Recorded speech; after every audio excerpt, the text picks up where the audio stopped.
Cricketer মেহেদী হাসান মিরাজ মানুষ হিসেবেও দারুণ, তবে এবার তিনি যা করলেন তা দেশের গণ্ডি ছাড়িয়ে বিশ্ব মিডিয়ার খবর। জুলাই বিপ্লবে শহীদ হওয়া এক রিকশা চালকের পরিবারের পাশে দাঁড়িয়ে প্রশংসায় ভাসছেন এই অলরাউন্ডার।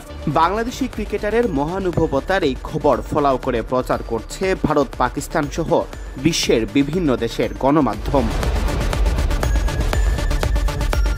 পাকিস্তানের বিপক্ষে দ্বিতীয় টেস্টে ম্যান অব দ্য ম্যাচ হওয়ার পাশাপাশি ঐতিহাসিক এই সিরিজের সেরা খেলোয়াড়ের পুরস্কারটাও পান Miraj.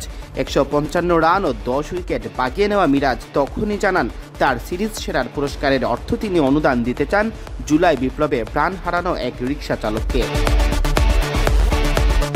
Man of the match ও সিরিজ পুরস্কার গ্রহণের মঞ্চে দাঁড়িয়ে তিনি বলেছিলেন, আমি এই ম্যান অব দ্য সিরিজ বৈষম্য বিরোধী ছাত্র আন্দোলনে শহীদ হওয়া একজন রিকশা চালক আহত হয়ে যিনি মারা গিয়েছিলেন তার পরিবারের উদ্দেশ্যে উপহার দিতে চাই।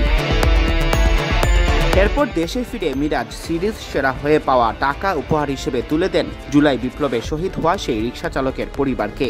মিরাজ নিজের অনুভূতি ব্যক্ত করে বলেছিলেন, সম্প্রতি অনলাইনে ছড়িয়ে পড়া একটি ভিডিও আমার চোখে পড়েছিল। ভিডিওতে বৈষম্য বিরোধী ছাত্র আন্দোলনে নিহত এক রিকশা চালক ভাইয়ের সন্তানের কান্না জড়িত কণ্ঠের কথাগুলো আমাকে বারবার ভাবিয়ে তুলেছে।